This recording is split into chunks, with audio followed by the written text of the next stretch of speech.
وہ ہمارے سب سے مشکل وقت جنگ عظیم اول کے ہنگامہ خیز دور میں جب اناطولیہ کی سرزمین کو تباہ و برباد کیا جا رہا تھا، ایک میدان میں جمع ہو کر سٹیج سے بلند ہونے والی صدا کو سن رہے تھے۔ اس دن اس آواز کا مالک انہیں کہہ رہا تھا کہ اب امداد کا وقت ہے، جیسا کہ اس آواز کے مالک کی آج ہمیں دی جانے والی صدا کہ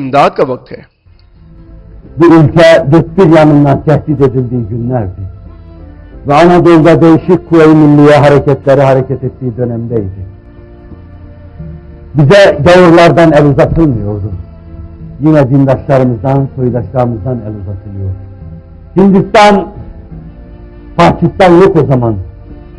Hindistan, İngiliz müstemlekesi. Onların çizmeleri altında inliyor. Ama iman kardeşliği şuuruyla Lahor'da toplantı yapıyorlar. Şimdi mitikler yapıldığı gibi mitikler yapılıyor. Mitiklerin de hedefledikleri şey de İstanbul hükümetine yardım göndermek. O fakir millet, o esir millet ne yardım gönderecektir? Sırtından elbisesini çıkarıp atanlar oluyor. Hatipler güzel konuştular. Cemaat coşmuştu.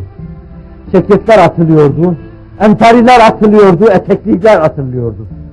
Ve parası olan da para veriyordu. O gün Lahor sokakları inliyordu. Halk coşmuştu. Son söz söylenmesi bekleniyordu. Kürsüye doğru yaklaşırken biri yaklaşıyor diye herkes yol veriyordu. Çıktı oraya ama iki büklümdü. Bembeyaz elbiseler içinde iki büklümdü. Güzel konuştu. Manzum şeyler ifade etti. Halk coştu, kendinden geçti. O sözlerini şöyle bitiriyordu. Cemaat, şu dakikada ben Resul-i Ekrem'in karşısında kendimi görüyorum. Bana diyor ki, Doktor İkbal bana ne hediye getirdin? Ben de diyorum ki, sultanım, sultanlar gedalardan ne hediye bekler? Asırlar var ki sana vereceğimiz hediyemiz olmadı. Fakat elimde yarım bardak kan var. Bu kan, Trablusgarp'ta senin şerefine dökülen Müslüman Türk'ün şeref kanıdır.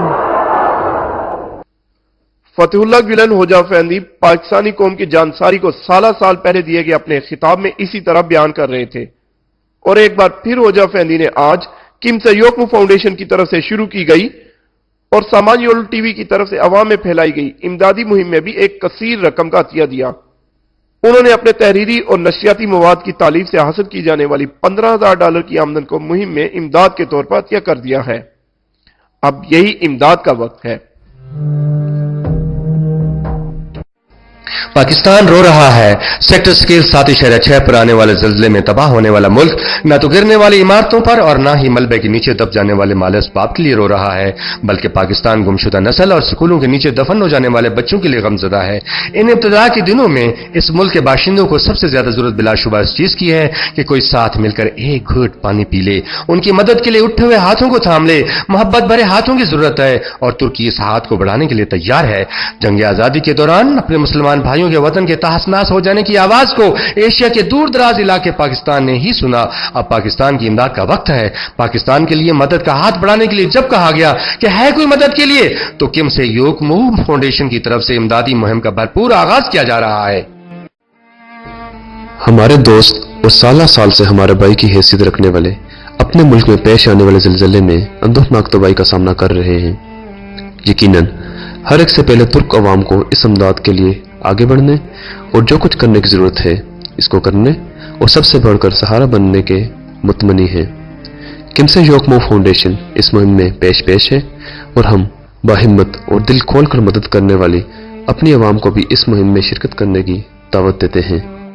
اس مہم میں سب سے پہلے fund دینے والوں میں سے بہت دور قیام پذیر فتح اللہ گیلن ہے۔ سالہ سال پہلے دوست ملک کے باسیوں کی قربانیوں کو بیان کرتے ہوئے اپنی آنکھوں کے آنسو نہ رو سکنے والے گیلن نے نشریاتی اور تحریری مواد کی تالیف سے حاصل ہونے والی آمدن میں سے $15,000 کی رقم سامانیولو ٹی وی کی کمسا یوکمو فاؤنڈیشن کی طرف سے شروع کی جانے والی مہم میں عطیہ کی۔ گیلن ہوجا افندی کی طرف سے اس کھلے دل سے کی جانے والی امداد کا ملکی سطح پر اثر انداز ہونے اور ہر ایک سے تھوڑا یا زیادہ سوچے بغیر ان دور دراز کے بے بس اور مجبور انسانوں کے لیے اپنی حیثیت کے مطابق ہاتھ بڑھانے کی توقع کی جا رہی ہے۔